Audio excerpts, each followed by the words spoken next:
jilima o mana ke yoro ni wakati ko folena ko dubla ale ka fsani la dawli renouveau matin min ke na be sigi aw yi do ko kono chien duru abe damne tene kataka bla juma do nyawla ola biye juma e o wayda ka fo do ko kunje mukani o renouveau so mara kuna foni ale be kunche bi o kama on ni sonja limena o kilingilina bela jilim bismillah ka sulika o kuna foni ya kun folodi awma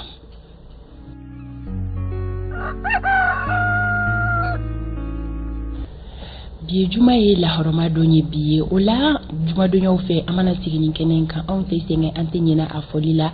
ambe duwa donke en faso ye ka duwa nyini anga makoro fe ninga kla ka nyinu fo ka duwa ke malibaye mimato maliden kilingilina obeseka lafia soro chugo ya mununa solika wili ke bagaw aw ni nyantuma aw munu beeno kawsira ka barake rola amena ambe aw fo kuni ako kuna funi kene sikitolay aw munu be sokono nawla ni aw be kan anlaje ambe aw fene fo ka kenyana ko wakati chugo yawe lambe baga jamakulu aw ni yorobe jem kan kono nana worola ambe radio renouveau lambe baga be la jelin fo moko chama me soko ana radio renouveau sanfe anga folibe uye anga folibe u kelingilina bela jelin mun fene ma bla youtube kan ambe bela jelin fo ko beniche iyere ola bi juma janvier kalo kle tan ani saba samba fla ani muwani saba renouveau matin kena bena daile sisa yana nga do kibari o konnala anwa dibila barake bagaw ambe folini tanuni ndi awma sabula la bombela jeli sabatira o kama jemuka ali sikira sinkani sanga konnala ante nyina nga nyema ya suko ambe olufu sabula jemuka sigile sinkan anganya nyuma bora olula sijo bamido konnala amma sababe ya ita kabasi dibe Umar Koita ka fara fanta tumbuta kan soni doron amenadu ako kuna funun konnala ka la selu ke bonya ani karama kono ko bela jilinga ibisimla Umar Koita assalamu alaikum wa alaikum salam aja Fatimata Zara otomata abe jogodi me ala tan alhamdulillah be juma bi do may ko sebe Umar ko kanu ba oma ko dogo kunje muka obe kunche bi ko sebe o kama so ko madaina kuna funi ko logirin chama me ambolo ko mi matu kanu bawo kanana to kumpala chuko ya shila kuna funi nyuma o soroli na sirati ko sebe fanda to mata ya fo chuko mi be do kun laba en kuna funi chama be ambulance reka minum fara nyonka be juma do fana ya fo chuko mi nan juma do mana se ame do yini anga ma ko fo ko do ke an ka do ke jamana ga keni gela minum be jamana ga foita wuri ni do te ani ma ko ugu aklito shifina kauna do kula kusebe sigate ola Umar Koita ona fakabo soni ndoro donki baru obedale ni yoro la Umar Koita ma chama meno olu fene be banaglanka olu te ka foshi ni ala bulu ni keneate kanga ni nyuma me kataka uyoro ala ka keneari bana bagato bela jilima ka kenyani bi juma do yayi anga jom kan kon nala la selu be na bolu fe munun kan amena bakuru bawda au kulu kan takalinya fe amedo akon nala kelengeli ka la seuke Umar Koita soni alebe na donki baru ka odaele anga bi so madaina wala li kono nana ni ani isa kababe na nyokola soro kasega nyefoli jonjon ke au kelingele nay au kasega family nyuma soro kerengere ni ala kuna funi jeli o kuma sene be talike consensus la ka kenyani ministre de l'administration territoriale ale ko ni force vive e nyoronye alors femme sharia sumba kunyo ko fo o wale yo laji nyoronye kera o kama isa kaba alebe na adado ula kasika wala like bela jilinka family nyumanke anwa bima welele o bulambaro e kabo parti sinit konnala anabena nyola soro kasika kuma politique banku ko takabolo amena kuma oluka kerengeren yala uka position ame wakati mne ko sisa jamana yere takabolo ale kan tanga sigin kiborio o la ci ubina ke sori fe so ma da yele ko bedi aw ma kan ni sonjia ko fara kuna funi kan do faliduma o fenebe yanno ka la ci uke fembe talige kene kuna funi na o fenebe hawa da nyugo ya morio kon na la ci ubina ke kasika dogo kun do kibaru di sebe on kunche ina fo awa kalama chuko ya mununa gafe kon me boka dam ne tene ka takabla jumala ula kuna funi gafe munu borabi ame o nyefura folo la ci luke jemukai ali kon nala Alexima son mima sirabe di Alexima khatemeni o la seluye ka befo ka be wale nyumando bara obe daele ni wakati bulu da chugo sama mwanduru be nege kanye wulon vla sanfe Umar Mesira Dima Fanta tomota ni sira jami tɛmɛni kunnafoni cogoya ye fɛn min kɔni bakuruba saba o b'an bolo ka fara kunnafoni misɛnninw kan an bɛna an da don min na o dɔw o bɛ tali kɛ fɛn min kɔni minisiri min bɛ ni ale ɲɛsimɛ ministre de l'administration territoriale ale ni politique maaw ye ɲɔgɔn ye o kɔni kumana ko yɛlɛma bɛna don sariyaw la min bɛ kalata sariyaw ko fɔ mun bɔra o kow la fana ka fara o kan an bɛna an da don o la dugu fila ko olu kɔni sera ɲɔgɔn ma kangabakaw fɛ yen ni a bɛ Daka ani Tomola olu ko fɔ mun nana ni a kɛlɛ ye an bɛna ɲɛfɔli kɛ o la ka fara o kan nisɔndiya ko bilankaw fɛ yen nɔ ko kɛnɛyasoba dɔ kɔni bɛna dayɛlɛ yen nɔ min bɛ hôpital district ko fɔ an kɔni bɛna dayɛlɛ bilankaw fɛ yen nɔ ka nisɔndiya kɛ fɛn min kɔni o waleya kɔni bɔra conseil des ministres min ni o kɛra araba tɛmɛnen na ka fara o kan kunnafoni misɛnnin caman bɛ yen nɔ an bɛna an da don min na ko walawala. An bɛ segin ka foli kura ka ɲɛsin an lamɛnbaaw bɛɛ lajɛlen ma minnu bɛ soli k'u sɔgɔna an ka tunkaragɛnw an b'u bɛɛ lajɛlen fo ka se togodaw ma an bɛ bɛɛ lajɛlen fo kunnafoni ko nasira la fɛn min kɔni ko an bɛ kan kunda waleya ka waleya min kɔni bɛ kalafili ale sariyaw o yɛlɛmali ko fɔ nin waleya kɔni kuma bɔra hakilila falenfalen dɔw kɔnɔna na min kɛnɛ sigira kunungo minisiri min bɛ yen ni ale ɲɛsin bɛ kalafili ko ɲɔgɔn ma ni o bɛ ministre de l'administration territoriale ko fɔ ani ka taa se politique maaw ma o kɔni ye hakilila falenfalen kɛ kɛrɛnkɛrɛnnenya fɛn min bɛ tali kɛ kalafili minnu bɛ yen ni olu bɛna boloda don nataw la kɛrɛnkɛrɛnnenya la marisi kalo la min bɛ sariya sunba ale yɛlɛmali baaraw ko fɔ u kun bɛ hakilila falenfalen na o la kɔni yirala k'a fɔ ko an kɔni bɛ k'an kunda fɛn min ye kalafili ale sariyaw yɛlɛmali kan Maliki Jalo ale kun bɛ a min sɔrɔ an k'o lajɛ. Colonel Abdoulaye Maïga ni ale ministre ye min ka baara ɲɛsinnen don jamana mara cɛbɔli koɲɛw ɲɛnabɔli ma a ye i sɔnni sigi bi kosɛbɛ jamana sariya sunba yɛlɛmali kan ni o yɛrɛ kan ka waliya marisi kalo nata in kɔnɔna na nga walisa sariya sunba ka falen jamana kɔnɔdenw de kan ka kala ta kamasɔrɔ sariya min bɛ kalata koɲɛw ɲɛnabɔ ale kɔni kɛlen don ka jagoya cakɛkulu min bɛ wele autorité indépendante de gestion des élections ni o ka baara ɲɛsinnen don kalata koɲɛw ɲɛnabɔli ma ko o kan ka sigi sen kan kalo 6 yanni kalafili cɛ min bɛ yɛlɛma don jamana sariya sunba la o cakɛda in kɔni sigilen tɛ sen kan fɔlɔ kamasɔrɔ ani kalata in yɛrɛ tɛ tɛmɛ kalo 2 bɛ ɲɔgɔn ko kan tuguni o de kama colonel Abdoulaye Maïga ye ɲɛfɔli kɛ parti politiques ye bi sɔgɔmada in na kalata sariya kan yɛlɛma minnu kan ka don o la ka bɛn ni sariya sunba faleli ye parti politiques bɛɛ lajɛlen kɔni y'a yira k'a fɔ ko yɛlɛma kan ka don sariya sunba la o de kama u sɔnnen don gouvernement ka ni laɲini ninnu ma yɛlɛma bɛ se ka don kalata sariya la cogoya min na. Mais loi électorale min adoptera CNT fɛ o loi électorale ko ni EJ sigira a ka démembrement olu kan ka sigi kalo 6 ani référendum cɛ an dun bɛ bi mois de janvier kɔnɔna na ani mois de mars tɔ ye kalo 2 ye donc démembrement ma sigi fɔlɔ nka k'an bɛ kuma ka sigi ka kuma n'an bɛnn'o kan sariya de don an bɛ se ka loi modifier pour que an ye date min ta an ka se k'o date respecter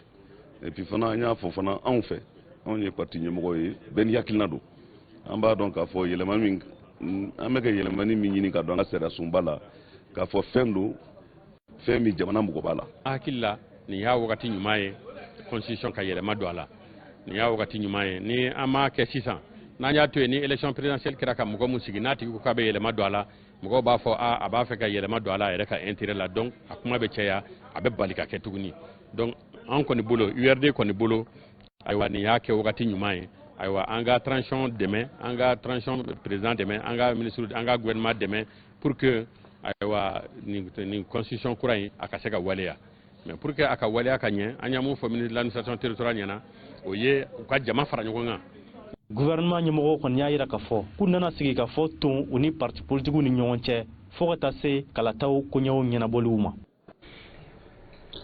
Kunnafoniko nasira la alisa fɛn min kɔni ye dugu fila a yirala k'a fɔ ko gɛlɛya donna olu ni ɲɔgɔn cɛ kangabakaw fɛ yen nɔ ka sababu kɛ sanubɔ yɔrɔ dɔ ye o hukumu kɔnɔna na sa ni dugu fila ni o bɛ Daka ani Tomola ko fɔ gɛlɛya minnu kɔni donnen na yirala k'a fɔ a kɛra sababu ye ka maa 13 o de bɔnnen a nin na maa 46 olu de banana nin waleya ninnu kɔni min donna ni dugu fila ni ɲɔgɔn cɛ kangabakaw fɛ yen nɔ a kɛra fɛn min kɔni ye damandɛngɛ dɔ o ko kunkan kibaru olu de nɔfɛ Awa Sanogo ale a fara ɲɔgɔn kan an ka jan ka lamɛn.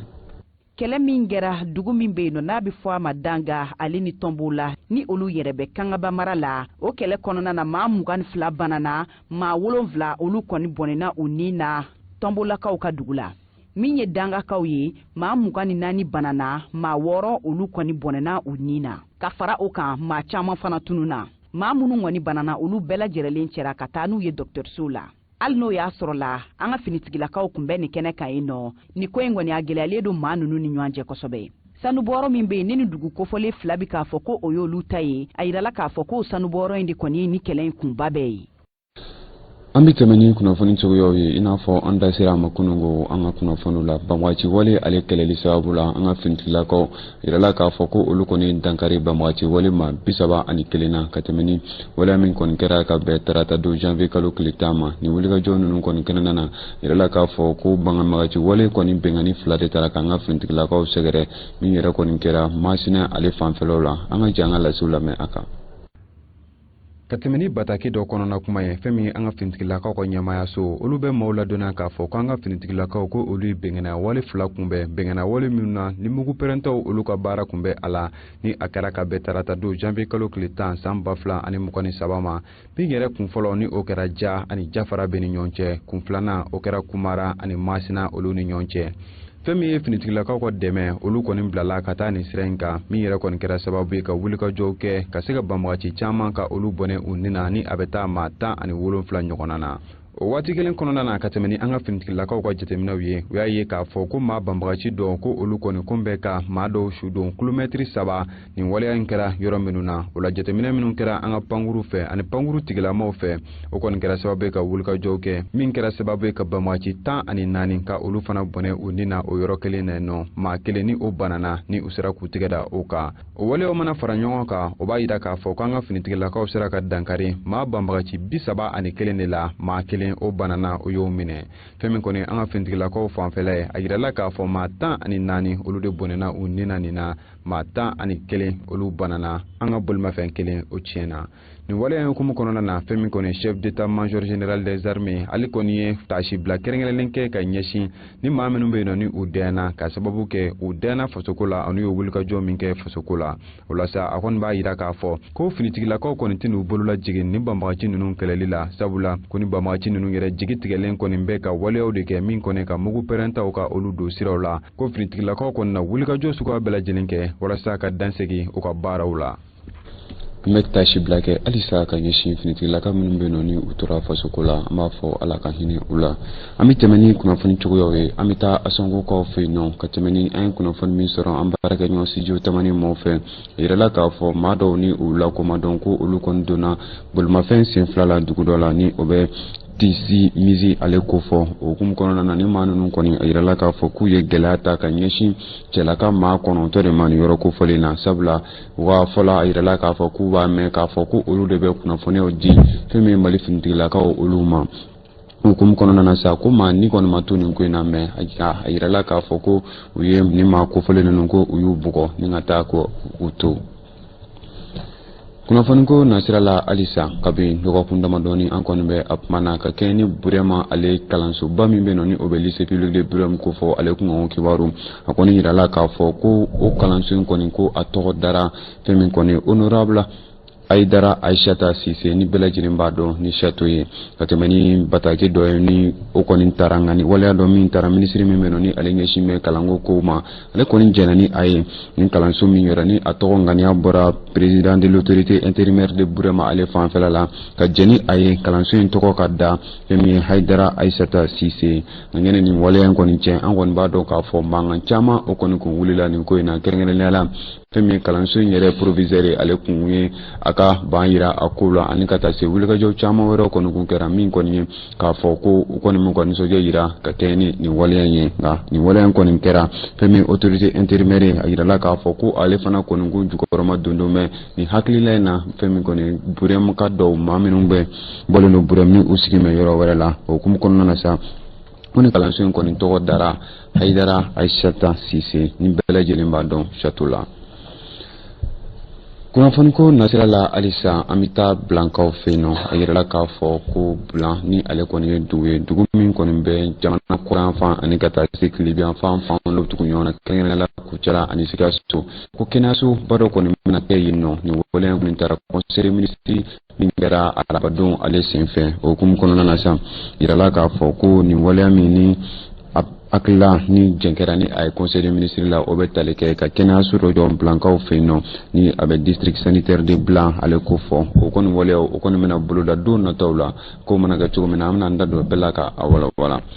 ni be dansigi bi donki baru ale tago folo la fanda tumuta nam donki baru tago folo ale be datugo ya Umar Koita ambe ifo kuna funi munu tume donki baru tako folo kono na oyenu nunye familial ko nyuma ambe onyini ala jobaka kilingini na bela jelenfe ni wati na Umar ambe ansense katra anga sira kanawla ka don bi so na gaina juma do yana tan nga sigime okumi konnala sori Ibrahim Diallo soni anabe nyogola soro Vincent Togo aliga yamore okonnala